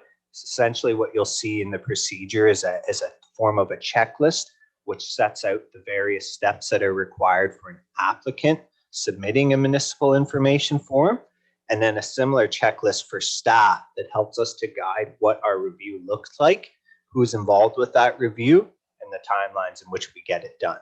So that's the report that's before you. If there's any questions, I'd be happy to take those at this time. Thank you for that report. Are there questions from council? Deputy Mayor? Thank you, Madam Mayor, to the clerk. Is $25 enough to cover the time that we're going to be spending on this? Like, by the sounds of it, there's quite a few staff going to be commenting on it, and there's checklists that have to be through. I'm just concerned that $25 doesn't even come close to the time we're spending on this. Through the chair, thanks for that comment. I can comment colloquially that I have seen costs for these range up to $100, as low as $20, and up to $100. I can think of an example off the top of my head. Certainly, in response to your question, $20 would not begin to cover the staff time or resources involved with it. So it's a nominal fee that's been established, but certainly if council wanted to give consideration to an increase of that fee, we could apply that when applying the procedure.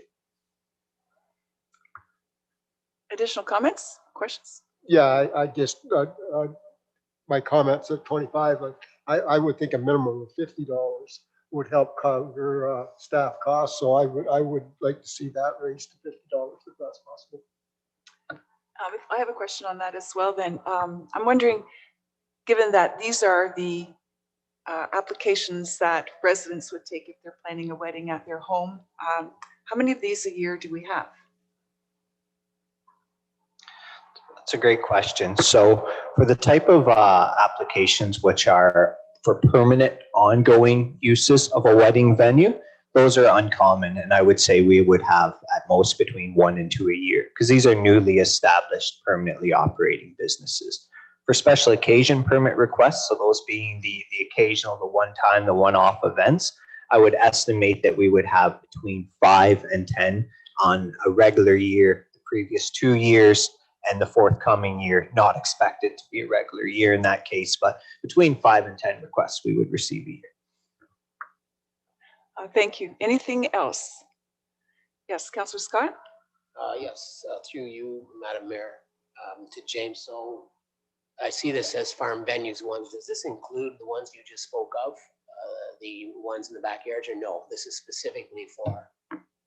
It's a great question. So this process and procedure is specifically for the farm wedding venues and ones that are intended to be established permanently and operated on an ongoing basis. For a special occasion permit, the more infrequent ones or one-off weddings that may occur, the process through the AGCO looks very similar to this. So we'll be able to apply these checklists in a sense in the same way. Insofar as the municipality receives notice of one of those events, we have the opportunity to consult with the same groups, departments, and agencies, and the same opportunities to submit comments back to. So the difference being is that the cost that we're referring to, and this procedure would specifically apply for the permanent ongoing established businesses. Thank you for that. I asked this before offline. My question was too then, so if there's a fire inspection required, for example, the property that's being zoned as a wedding venue, our fire department would actually go and do an inspection annually or whatever's required. It doesn't happen every time. Friday event, Saturday event, oh, next weekend only a Friday event. So those are standard. Yeah, so that fire inspection only happens when our chief says, oh, it's time for an inspection, then they have that piece of paper. So I was just wanting to make sure we weren't running by law, fire, everybody out there every time. Yeah. Okay, Deputy Mayor Brennan has raised a point about fees. Is there any, yes, Councilor Shipley, comments Mayor on Brennan, it? like to make a motion on that. I would second that motion, up to $50. Yes, so that would be just an amendment to the main motion that's before us today, which is approval of the procedure and report. So we would add an additional clause and further that the fee set out within the report be amended to reflect a fee of $50 per application, as opposed to the $20 stated in the report. Okay, so I'll read the motion as amended, and then I'll call the vote on it if there are no more questions. Okay, seeing none, then the report, the motion is that report CLK 08-2021 regarding the procedure for the review of on-farm wedding venue liquor license applications be received, and that the council endorse the procedure for the review of on-farm wedding venue liquor license applications attached here too as Appendix 1, and further that council endorse a fee in the amount of $50 per submission for the review of municipal information form requests and to provide the related agency correspondence. Do I have a mover and a seconder? Deputy Mayor Brennan and Councillor Shipley, all in favor? We're used to saying all opposed or any opposed. So that is carried again. Thank you very much, everyone. Moving to our next item, it's a staff report regarding a procedure for the review of. Oh, sorry. Yes. How come that was? Yeah, this is here. This is this is surplus lands resolution for municipally owned property. That's that little landlocked piece that, yeah. Okay, so that will be your presentation as well, Clerk. Thank you. Thank you, Mayor DeVete. Through the chair, this report is in regards to a very small piece of landlocked agricultural property, which has been identified as being owned by the municipality, and on our further review is surplus to our municipal needs. So based on the aerial photography found in your agenda package, it appears that a portion of the land is being utilized by the adjacent property owner for the purpose of planting and farming crops. The property borders in an existing and established field. So should council opt to deem this property surplus, the municipality will engage the adjacent landowners to determine if they have an interest in purchasing this property. And should that interest exist, the fee that we would establish would be nominal, insofar as we'd be looking at the intent of the fee to cover legal costs for the transfer of lands, but the municipality would not be looking to profit per se on the land itself. Simply that the costs of the transfer of the land would be covered by a potential purchaser. I'll leave it at that at this time, but if there's any questions on the piece of property or the report itself, I'm more than happy to field those. Thank you for that. Are there questions? Councillor Heffernan? Through the chair to James. Where is this land and why did we happen to come upon ownership of it? Something really old? That's a great question. How this came about was a conversation between myself and our Deputy Treasurer, David. David was undertaking a review of some municipally owned properties, and this was identified as being a property that we own. So I can't speak to the history of how we came about acquiring it, but I would anticipate we've acquired it and owned it. And based on our records, we've owned it for a significant period of time, which means that likely we had established ownership at some time for some purpose long ago. And that ownership having been identified now, we recognize there is not a municipal need for it. Is there anyone else? Okay, in that case, the motion before us is that report CLK 07/2021 regarding the request for surplus lands resolution for a municipally owned property be received, and that council directs staff to proceed with the sale of the property identified as concession 3, part lot 7, and the roll number there, part 2, located in the municipality of Middlesex Centre, which is deemed surplus to municipal needs, and further that staff be directed to proceed with disposal of the subject lands in accordance with the bylaw 2012 number 43 by providing notice to all abutting landowners and proceed to execute the sale of the property subject to the satisfaction of the municipal solicitor. Could I have a mover and a seconder, please? Councillor Scott and Councillor Arts, all in favor? And that is carried. Thank you. The next item is a staff report with regard to the creation of a Community Services Youth Advisory Committee, and we have our Director of Community Services, Scott Mayers, ready to present. I see you. Thank you, Madam Mayor, and good morning, everyone. Just to give you a bit of background here, as you know, we have a very active Community Services Advisory Committee here that works very closely with my department, and we've been meeting pretty much once a month, with the exception of a few off times, since 2012. This committee is very an important committee for me. It's what we utilize as our sounding board for department issues and projects and various things. In our discussions with this group last September, we typically around September, October, look ahead to the following year and look to identify goals, objectives, things that might be creeping up in the community and those types of things.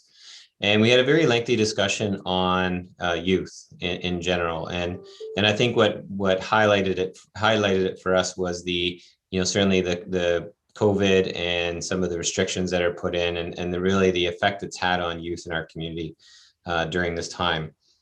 So we had a long conversation and came up with the idea that we really need to have a very similar group to the CSAC group in that, we want to engage youth at a similar level to look at programs and opportunities and initiatives and things that would be more youth focused, over the next few years that will shape the community and shape our department as a whole. So we did identify that as a goal and objective within my department for 2021. There's certainly been a number of grants over the last little while that speak to recreation programs or various initiatives, and we felt it was timely to get this youth advisory committee off the ground, give it some lift, and get a committee started. Hence the terms of reference that is in front of you today. So these terms of reference that are being presented, they mimic very similar to what our current Community Services Advisory Committee looks like. We were able to pull from various youth advisory committee terms of references across the province. So we've got a little bit of everything sprinkled in there, and we feel this is would meet the needs of our community here at Middlesex Centre. This will give youth in our community a voice in how we're shaping our various hamlets and communities throughout. This is not dedicated to one particular community. Our hope would be that the 8 active members would be a cross section of the various communities across Middlesex Centre to provide us a good lens into what their needs are. A couple of the other takeaways from this as well. I think it also provides some good mentorship to our youth leaders in the community, teaches them about good governance and all that that fun stuff that we enjoy so much in the jobs we do. And so we feel this is going to be a very successful committee. I've sat on these before. They're actually a lot of fun. And I think this will be good for our community. So we are looking for a council representative to sit on this committee and act as the vice chair. Our goal is to, with that, it will be led by the youth. There will be a chair that will be from the youth committee itself, with the staff support of myself and Lise Masson, our customer service coordinator, and along with the counselor who was selected. If approved today, we'll be looking to advertise for applicants starting right away.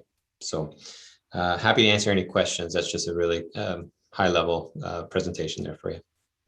Thank you for the report, Scott. Entertain questions from the floor. Deputy Mayor?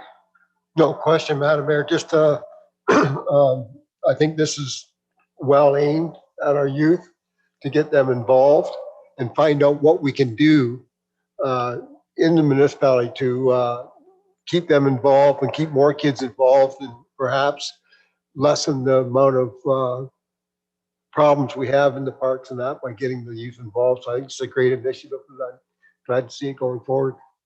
Thank you. Yes, Councillor Cates. Through you, Madam Mayor, to Scott. I'm curious, where would the meetings be held? Through you, Madam Mayor, the meetings will likely kind of shift around. I mean, COVID's kind of thrown that into a bit of a wrench. We had a good conversation at our Monday night Community Services Advisory Committee, where once we come out of COVID and restrictions are eased, we'd like to return back to our rotating or mobile meetings. So we used to do that with the CSAC group. We'll look to do the same in that the meetings, we may hold them in Delaware, one meeting, we may hold them in Ilderton, another one, et cetera. So the goal is to move around. So people get if you're from the Delaware community and not necessarily know about Ilderton or what's there, we would look to spread that out again once COVID restrictions are eased. Thank you. Anyone else? Councillor Heffernan. Through the mayor too, Scott. Yes, I agree with Deputy Mayor Brennan. It's a great opportunity for the kids, and I think it's something, particularly with the pandemic, they seem to be at loose ends a lot, and so I think this would be great. I have a couple of questions if everyone else is done. Then the first question I had was, I noticed that you said the student, they could be a student or work or play. I guess my bias is to including residents, and I wondered why it was open to anyone. Yes, Madam Mayor. I think the intent of that was we do have a number of youth that may not live or work in our community, but they recreate, or specifically somebody who may just live outside of a hockey boundary, for example, but play significantly minor hockey or a minor sport. You can also look at our Indigenous communities as well as part of that. So that was the intent of that, is to not exclude those who may be recreating or part of a sport association or sport group that are actively participating within our facilities. And would our residents of those age groups and participants in that sport or activity not be able to speak to the needs of that group? Sorry, can you repeat that? Well, I'm just thinking that there's a number of people who will be on this committee, and they're on the committee for the term. And to the extent that we have a person who lives outside the boundaries of our municipality or is a non-resident, being on a committee that speaks to the needs of youth in our community, that spot, if there's an ad hoc meeting that needs to be held with a group, or so, I think getting input from non-residents is possible as needed. I was just wondering about representation on a committee that's struck to represent. I'm more concerned about, so I was one of the founding people asked to sit on the Community Services Advisory Committee. I was impressed that we had residents from like Miss Bottom from the Northeast End and from Delaware and from all across. I'm looking at this group as being diversified more by geography, because as you said, the services and facilities and programs offered across Middlesex Center is not necessarily equal everywhere. So that geography was something I was thinking about. And I was also thinking about the age groups, making sure that we had good representation from younger kids who are thinking about getting into some kind of a sport or activity that maybe we don't have, as well as how do we make sure that those people that may get bored have something to do too at a certain age group. So, and also then gender, sports, everything, like really kind of a diverse group. So that was why I was thinking about taking a spot on a committee by a non-resident, or I know some kids that work at Tim Hortons, for example, who live in London. I've seen their grandparents dropping them off for work. I'm not sure that I think of, and I know these kids, so I mean, they're good kids. They work and they're doing all kinds of activities too. They have good ideas. I'm just not sure that their home in London is the same context. I don't know. Does that make sense? That was what I was thinking along. Yeah, absolutely. I think, I'm hopeful that we have, that we are flooded with applications and that we'll be in a good position, that we'll be in the position where we will actually have to, we have to shrink it down to, select 8 leaders within the youth community. Ideally, like we've done with the CSAC group, we've had to make some tough decisions over the years, to have that balance on the committee from the various, communities across Middlesex Center. And so, certainly if we have a non-resident that, and we have a number of others that are actively applying, they'll take priority over the non-resident. I just didn't want to shortchange until we really go out and see what we get back, to determine how successful we'll be in getting applicants. I'm hopeful. I think I think we'll get a good cross section of the community. And I think those non-residents will be maybe few and far between as well. So good. I hope so too. Any other questions from anyone? Well, I'll just sum up. I agree with the councillor and the deputy mayor too. I think this is a really good idea. There have been 2 young people in particular who have been reaching out during COVID. We had a volunteer to design a skate park, and they have ideas. Young people are looking for things to do, and I think this is perfect. So great idea. And the motion before us is that the creation of the Youth Advisory Committee be approved, and that the terms of reference for the committee as appended to the report CMS 03/2021 be approved, and that council select a council representative to sit on the committee. And further, that staff be directed to move forward with seeking nominations from local youth to fill vacant seats. Could I have a mover and a seconder, please? Deputy Mayor Brennan and Councillor Heffernan, all in favor? And that carries. Thank you for that report, Scott. And have fun with this. It'll be great. thank you. Okay, moving on to the next item, which is the report regarding building inspection service agreements. And we have our Director of Building Services, Arnie Morrison, here to present. Good afternoon, Mayor and Council, or good morning still, I suppose. So staff have an exciting opportunity that's been put to us, exciting in respect to building permit activities in Middlesex County, in that we've had a request from Adelaide Metcalfe, Southwest Middlesex, and North Middlesex to partner up with us in us providing building inspection services for them, similar to what we're doing with the township of Lucan Biddulph. So staff have looked at the impact for our building division, and we're satisfied that we can provide an effective and efficient building inspection service to these 3 municipalities with the addition of 2 additional staff. So we're taking this report to council to get council's blessing for that. Thank you for the report. Are there questions for Arnie? Deputy Mayor Brennan, start with you. Through you, Madam Mayor, to Arnie. looking at the geographic area of north, south, and Adelaide Metcalf, it's a huge area. Is two people going to be enough to cover that? Because, you know, if they're based out of our municipality, like to get to Southwest, you've got an hour's drive each way to get to the businesses in Glencoe or Wardsville. So I'm just wondering if two people is going to be enough, or if that's going to stretch you pretty thin. Yeah, that's a great question through the mayor to Deputy Mayor Brennan. It certainly, with the addition of cloud permit, these municipalities would or already have actually signed on with cloud permit. So applications are all made electronically through the cloud.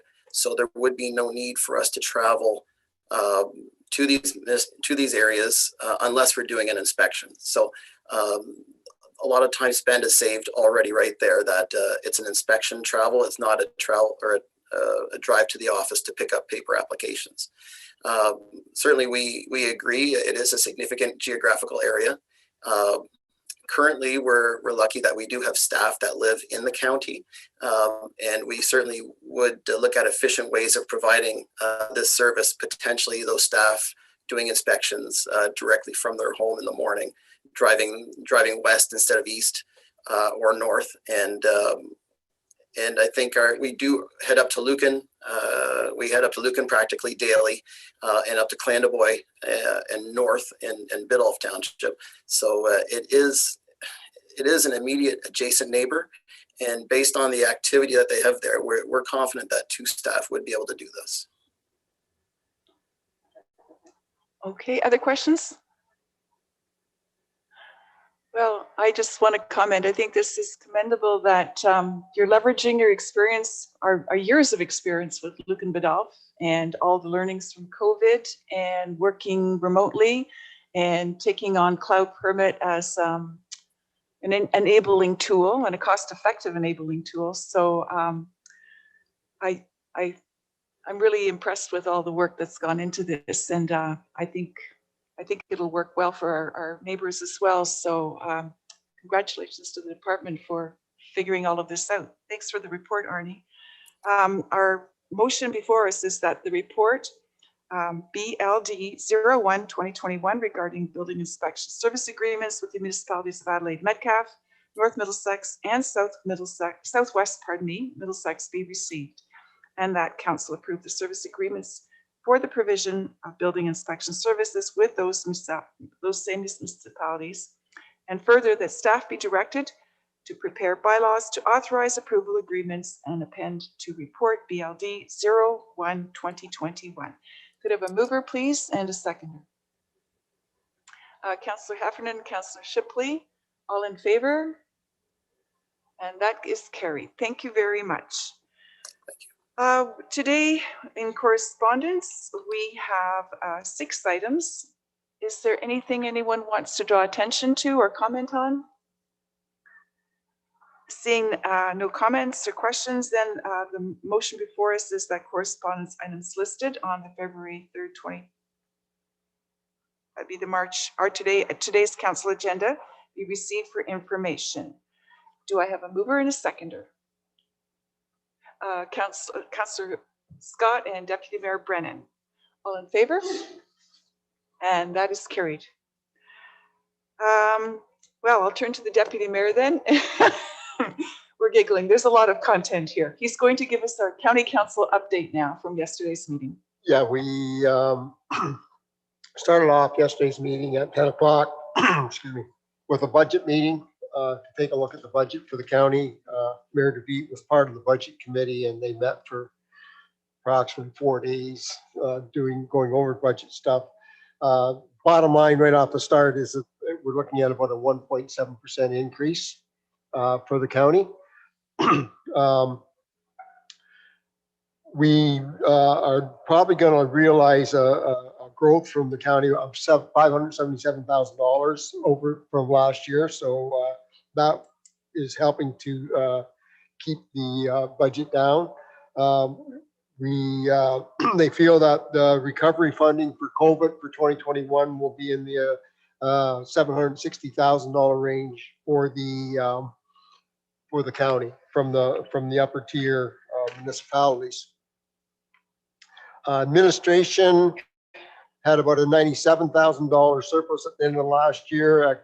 Economic development about a $45,000 surplus. Transportation about $494,000 surplus. Most of that was through the lack of not the need for winter maintenance on the roads. It's a fairly easy winter, so they saved a lot of money that way. The library is received $355,000 funding from the provincial government for modernization in the county. And the tax stabilization draw from reserve of $1.4 million was applied to the budget. Taxation requirements for the county budget this year in the neighborhood of $45,975,000, which relates into about a $6.65 increase per $100,000 assessment on a property. A lot of the budget drivers, IT costs are up, union and non-union salary adjustments are up this year. Transportation are up, and land ambulance is up, and I'll go into that in more detail in a minute. Transportation, 46% of their budget comes from taxation. They're obviously with the roads and the work, and they just finished a bridge culvert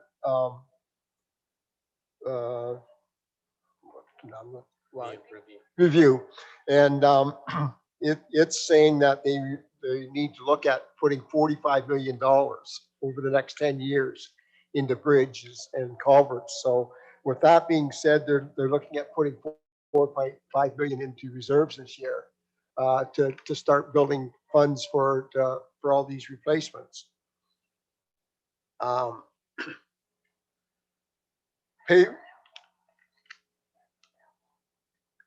The administration budget, they look at well-being and safety and payroll reviews.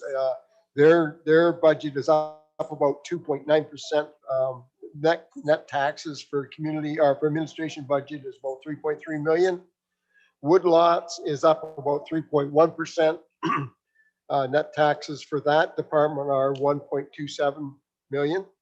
Economic development, their budget is up 24.4%. Net taxes of $687,000, and a lot of that is some new staff that's being brought on within that department. So that's the biggest impact on that.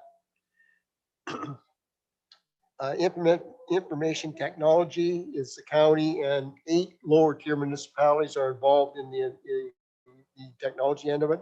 A 3.4% decrease with net taxes of 1.2 million. Social services, which includes Ontario Works, Children's Services, homeless prevention, homemakers, and nurses that go into people's homes to assist them, is a 5.7% increase. Taxes, $6.8 million taxes go to that. Transportation, they have 1,600 lane kilometers of roads. So you double that for the width of the roads is about 3,200 kilometers. And this year they picked up 26 center line kilometers of new roads from the lower tier municipalities. So that's an increase there. Their increase is 14.6%, $22,396,000 in taxes supplies to them. As I said, the bridge capital over the next 10 years is 45 million, and they're starting to adjust their budgets for that. Strathmere Lodge, for those who don't know, has about 160 beds.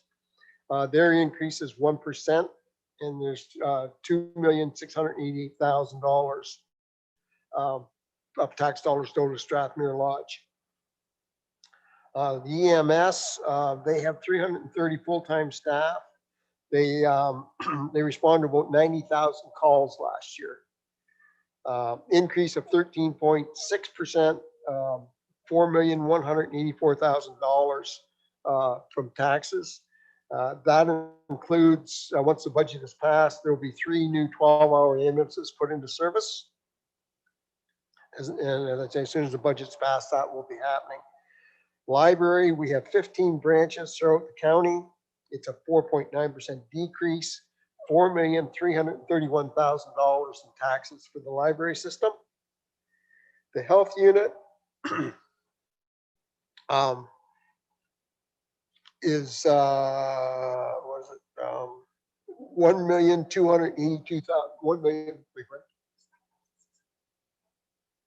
5,853.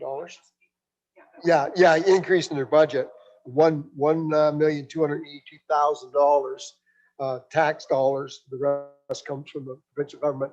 There is a caveat that the next 2 years may not look that good, simply because of the things coming down the line that we're looking at possibly a $700,000 increase next year. So fasten your seatbelts for that. Reserves and reserve funds in 2021 amount to almost $60 million the county has. Tax stabilization funding is $8.5 billion. And that was the main crux of the budget meeting. I tried to get down as much as I could, but I was kidding to the mayor and our CEO that Cindy, the treasurer from the county, speaks at the same pace that Tiffany does.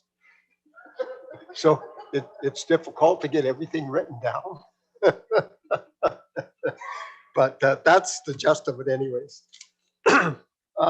We then went into county council at 1 o'clock yesterday afternoon. The Women's Caucus that was started last October from the women councilors on county have had several meetings with people from across the county discussing needs, access to programs and recovery from the pandemic. So they're continuing on with that. They're getting great response, not only from people in the county, but from outside the county and from ministers within the government. So that's good. We passed an agreement with TELUS to use some road allowances to put some fiber optics down that. That is not hooking up to anybody's property. That's just putting fiber optics down the roads. So that has been done. EMS for cardiac arrest or sudden cardiac arrest, they're attempting to reach get there, and I think it's within 6 minutes, 75% of the time. They fell a little short of that. They're 69.48% of the time. So different things, timing of the calls, traffic, a lot of different things can play into their response times. And a lot of it is they get a code 3 call to something like this, which is not lights and sirens. So they proceed to the call without lights and sirens. They get there. They then realize it's a code 4 call and upgrade it. So that's part of the delay too, is the way the calls come in. Our community paramedicine that's funded by the province is going to continue funding from the province, which is paramedics going in to assist people in their homes to try to keep them remaining in their homes and out of hospital and out of long care homes. They go in and check on their medications and make sure they're doing things that they're supposed to be doing. So it's a program that has seen some reduction in people have to go to hospital or long-term homes, keep them in their homes longer. So it is working very well. And our area is one of the first ones to do that. So especially when patients in the community, there's 170 people on a waiting list for long-term homes. So it's certainly a program that needs to continue, and the province has committed $4.95 million through 2023 to keep this program going. We renewed the food and for the lodge, Strathmere Lodge, for a 3-year term to the company that has been doing it the last 3 years. They are doing a good job, and Brent from the Strawberry Lodge is very happy with them, so we renewed that. We signed a contract for robot construction for curbs and gutter work throughout the county this year. They've done it in the past. I guess they tried this in the past, and they're going back to this glass beads on the roads on the lines to make them more reflective. And we've signed a contract for 3 years with other municipalities for the supply of this material that goes in the paint to make the lines more reflective. And work with other communities for paint, for line painting and all that for $3 million, but that's not all of ours. That's provided with other municipalities too. Oneida First Nation, Bill Rayburn and Neil Roberts, the head of the EMS, are working with them in management services for the ambulance service. They're lacking in that right now. They've asked for help, so Bill and Neil are in there helping them getting that realigned and working well with that. Modernization started in 2019 in the county. The county received $725,000 to the county. They've been working on payroll services, administration expenses, and things in the modernization things. The funding for different things for I think it's for the modernization was 70-30. Now it's 65-35. The province has drawn back a little bit. The intake 2 for COVID has to be in by Monday, March the 15th, and the staff are working on getting that information into the province. There's an Ontario Health team being formed, and our warden has been, we selected our warden to be part of that team. And so she will be joining that. We okayed an agreement between the county and Middlesex Center for the use of the tower at the county yard for communications for our work crews and that. So we did renew that. Road spraying for the county is about $42,000 plus HST, and the lower tier is about $29,000 plus HST for road spraying this year. And that's all looked after by the county, and they do the county roads, but also look after any lower tier roads that need to be done. And that's the gist of it. Are there any questions for the deputy mayor?